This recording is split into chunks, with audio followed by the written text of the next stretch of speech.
ഓം ഗുരുർബ്രഹ്മ ഗുരുർവിഷ്ണു ഗുരുർദേവോ മഹേശ്വരഃ ഗുരുഃ സാക്ഷാത് പരം ബ്രഹ്മ തസ്മൈ ശ്രീ ഗുരവേ നമഃ.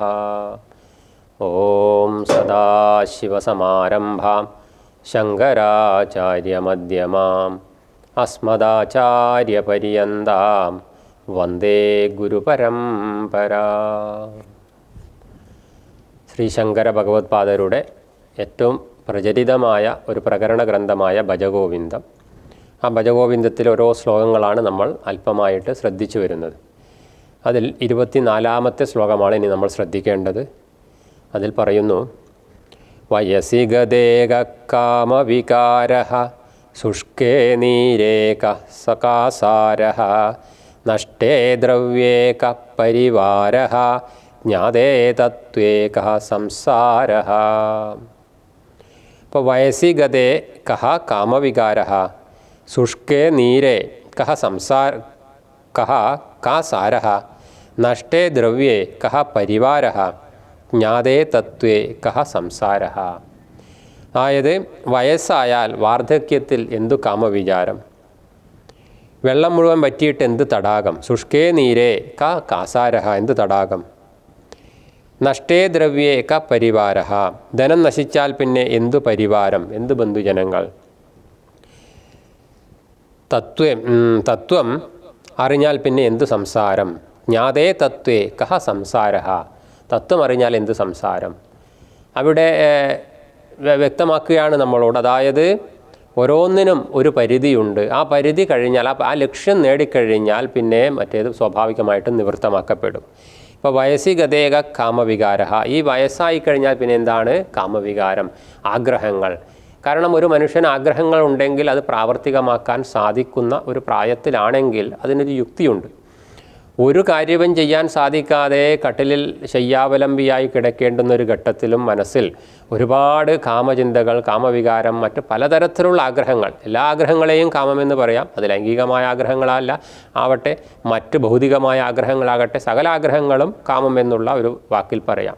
ഇങ്ങനെ അനവധി ആഗ്രഹങ്ങളുടെ കൂമ്പാരം മനസ്സിൽ കാത്തു സൂക്ഷിക്കുകയും സ്വയം എഴുന്നേൽക്കാൻ പോലും വയ്യാത്ത ഘട്ടത്തിൽ കിടക്കുകയും ചെയ്യുന്നൊരു മനുഷ്യനെ സംബന്ധിച്ച് അയാൾക്കത് ഓരോ ആഗ്രഹങ്ങളും കൂടുതൽ കൂടുതൽ കൂടുതൽ ദുഃഖകരമായി തീരും. അപ്പോൾ അതുകൊണ്ട് തന്നെ വയസ്സായി കഴിഞ്ഞാൽ പിന്നെ എന്ത് ആഗ്രഹം, അല്ലെങ്കിൽ അങ്ങനെ ആഗ്രഹിച്ചിട്ട് എന്ത് കാര്യം. ശുഷ്കേ നീരേ കാസാരഃ, ഇപ്പോൾ ഒരു തടാകത്തിൽ നിന്ന് വെള്ളമെല്ലാം വറ്റിപ്പോയിട്ട് പിന്നെ അതിനെ തടാകമെന്ന് പറഞ്ഞിട്ട് എന്ത് കാര്യം. വെള്ളം വറ്റിയാൽ പിന്നെ തടാകമില്ല. തടാകത്തിൻ്റെ ആ ഒരു ഭൂപ്രദേശം അവിടെ കാണാമെന്നല്ലാതെ തടാകത്തിൻ്റെ ഗുണഫലം ലഭിക്കുന്നത് അവിടെ വെള്ളമുണ്ടാകുമ്പോഴാണ്.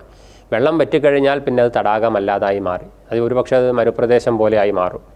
അപ്പോൾ അതുകൊണ്ട് വെള്ളം വറ്റിയാൽ പിന്നെ എന്ത് തടാകം. നഷ്ടേ ദ്രവ്യേക പരിവാരഃ, ദ്രവ്യം നഷ്ടമായാൽ പിന്നെ എന്ത് പ്രതാപവും ഐശ്വര്യവും ബന്ധുജനങ്ങളുമൊക്കെ.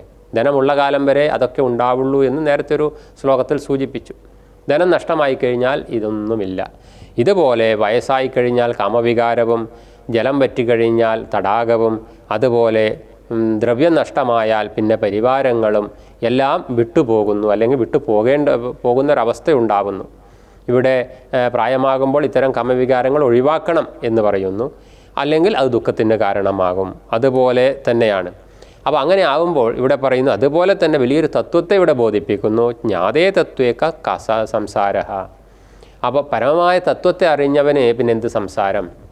അതായത് ഓരോന്നും ജലം നഷ്ടമായാൽ പിന്നെ അത് തടാകമെന്ന് പറയാത്തതുപോലെ ഈ സംസാരത്തിൽ ഇരുന്നു കൊണ്ട് തന്നെ സംസാരത്തെ നശിപ്പിക്കാവുന്ന ദിവ്യൌഷധമായ സത്യത്തെ, ആ തത്വത്തെ ബോധിച്ചു കഴിഞ്ഞാൽ ജ്ഞാതേ തത്വേ സംസാരഃ, പിന്നെ നമ്മളെ ദുഃഖിപ്പിക്കുന്ന ഈ സംസാരവും നമ്മളെ വിട്ടുപോകുന്നു, അല്ലെങ്കിൽ കൊഴിഞ്ഞു പോകുന്നു. ഇവിടെ തത്വം എന്ന് പറയുമ്പോൾ ആ പരമമായ തത്വം, അതായത് തത് ത്വം, തത്വമസി എന്നൊക്കെ നമ്മൾ മഹാവാക്യത്തിൽ പറയും. തത് എന്നുള്ളത് പരമാത്മാവ്, ഈശ്വരൻ, പരബ്രഹ്മം എന്ന അർത്ഥത്തിൽ നമ്മൾ എടുക്കേണ്ടതാണ് വേദാന്തത്തിൽ തത് ശബ്ദം. അപ്പോൾ ആ തത് ത്വം, അത് നീയാകുന്നു. അത് എന്ന് പറയുമ്പോൾ അവിടെ ആ പരമാത്മാവ്, ഈശ്വരൻ, ഈ പ്രപഞ്ചത്തെ മുഴുവൻ നിയന്ത്രിച്ച് നിർത്തുന്ന, ഈ പ്രപഞ്ചമായി രൂപാന്തരപ്പെട്ട സകല പ്രാണികളുടെ ഉള്ളിലും പുറത്തും നിറഞ്ഞിരിക്കുന്ന അഖണ്ഡ ബോധബ്രഹ്മമായ അസ്വരൂപം, അത് നീ തന്നെയാകുന്നു എന്നാണ് തത്വമസി എന്നുള്ള വാക്യത്തിൻ്റെ അർത്ഥം. അവിടെ അതുതന്നെ ഇവിടെ പറയുന്നു തത്വം എന്ന് പറയുമ്പോൾ തത്വം അത് നീയാകുന്നു. ആ തത്വത്തെ, അപ്പോൾ ഇവിടെ തത്വം എന്ന് പറയുമ്പോൾ ആ പരമസത്യത്തെയാണ് നമ്മൾ ബോധിക്കണം. ആ പരമസത്യത്തെ അറിഞ്ഞാൽ, തൻ്റെ ഉണ്മയെ അറിഞ്ഞാൽ, യഥാർത്ഥ എന്നെ അറിഞ്ഞാൽ, മായയുടെ വലയിൽപ്പെട്ട് ഞാൻ എന്നെ അറിയുന്നതിന് തടസ്സമായി നിന്ന് ഞാൻ മറ്റെന്തോ ആണ് എന്നുള്ള ചിന്തയിൽ ഈ ഇന്ദ്രിയങ്ങളോട് കൂടിയിട്ടുള്ള 10 ഇന്ദ്രിയങ്ങളോട് കൂടിയിട്ടുള്ള ഒരു ശരീര സംഘാതമാണ് ഞാൻ എന്നുള്ള തെറ്റായ ധാരണയിൽ, ആ ധാരണയിൽ ഇരുന്നു കൊണ്ടാണ് നമ്മൾ ഈ സംസാര വിഷയങ്ങളെ മുഴുവൻ അനുഭവിക്കുകയും വളർത്തുകയും ചെയ്യുന്നത്. എന്നാൽ ഈ 10 ഇന്ദ്രിയങ്ങൾ ഉൾപ്പെടെയുള്ള ഈ പുരമാകുന്ന ശരീരം, ആ പുരമാകുന്ന ശരീരം കേവലം ഒരു ജഡമാണെന്നും അതിനകത്ത് കുടികൊള്ളുന്ന പുരേ ശയതി ഇതി പുരുഷ എന്ന് പറയുന്നത് പോലെ ആ പുരുഷൻ ഈ പുരത്തിൽ കുടികൊള്ളുന്നത് കൊണ്ട് മാത്രമാണ് ഇതിന് പ്രവർത്തിക്കാനുള്ള ശക്തിയുള്ളതെന്നും ആ പുരുഷനാണ് പ്രധാനമെന്നും, അതായത് ക്ഷേത്രജ്ഞ യോഗത്തിൽ ഭഗവാൻ പറയുന്നത് പോലെ ക്ഷേത്രത്തെയും ക്ഷേത്രജ്ഞനെയും തിരിച്ചറിയുന്ന വിദ്യയാണ്, ജ്ഞാനമാണ് ഏറ്റവും പ്രധാനപ്പെട്ട ജ്ഞാനം എന്ന്. അപ്പോൾ ആ ക്ഷേത്രജ്ഞ ജ്ഞാനം നേടിക്കഴിഞ്ഞാൽ പിന്നെ ക്ഷേത്രത്തിന് വലിയ പ്രാധാന്യമില്ല. അപ്പോൾ അതുകൊണ്ട് ജ്ഞാതേ തത്വേ കഹ സംസാരഃ, ഈ ക്ഷേത്രം, ശരീരം, ശരീര സംബന്ധമായ വിഷയങ്ങളെല്ലാം അടങ്ങിയതാണ് ഈ സംസാരം, ഈ ലോകം. പക്ഷേ അതിനകത്തുള്ള അതിൽ നിന്ന് യഥാർത്ഥമായ അതിൻ്റെ മർമ്മമായ ക്ഷേത്രജ്ഞനെ അറിഞ്ഞു കഴിഞ്ഞാൽ പിന്നെ ഈ ക്ഷേത്രത്തിന് വലിയ പ്രാധാന്യമില്ല. അപ്പോഴും ലോകമുണ്ട്, ലോക വ്യവഹാരങ്ങളുണ്ട്, എല്ലാം ഉണ്ടെങ്കിലും അത് കേവലം ഒരു മിഥ്യാവ്യവഹാരങ്ങൾ മാത്രമാണെന്നറിഞ്ഞ് അതിൽ വേണ്ടതുപോലെയൊക്കെ അഭിനയിക്കേണ്ട പ്രാരബ്ധമുണ്ടെങ്കിൽ അഭിനയിച്ച് മുന്നോട്ട് പോകും തത്വത്തെ അറിഞ്ഞൊരു മഹാത്മാവ്. അവർ ഈ ലോകബാഹ്യന്മാരായിട്ട് കഴിയുന്നില്ല. ആന്തരികമായി ലോകബാഹ്യനാണെങ്കിലും ബാഹ്യമായിട്ട് ലോകവ്യവഹാരത്തിൽ ഏർപ്പെടേണ്ട പ്രാരബ്ധമുണ്ടെങ്കിൽ ഏർപ്പെടുന്നു, ഏർപ്പെടേണ്ടാത്ത പ്രാരബ്ധമുണ്ടെങ്കിൽ ഏർപ്പെടുന്നില്ല. ഏത് രീതിയും സ്വീകരിക്കാനുള്ള സ്വാതന്ത്ര്യം അവർക്കുണ്ട്. അങ്ങനെയൊക്കെ ആണെങ്കിലും വ്യവഹാരത്തിൽ ഏർപ്പെട്ടാലും അവരൊരിക്കലും ഈ പ്രാരബ്ധ വിഷയത്തിൽപ്പെട്ട്, പ്രാരബ്ധത്തിൻ്റെ ഈ ലോക വിഷയത്തിൽപ്പെട്ട് അവിടെ ദുഃഖികളായിട്ട് കഴിയുന്നില്ല.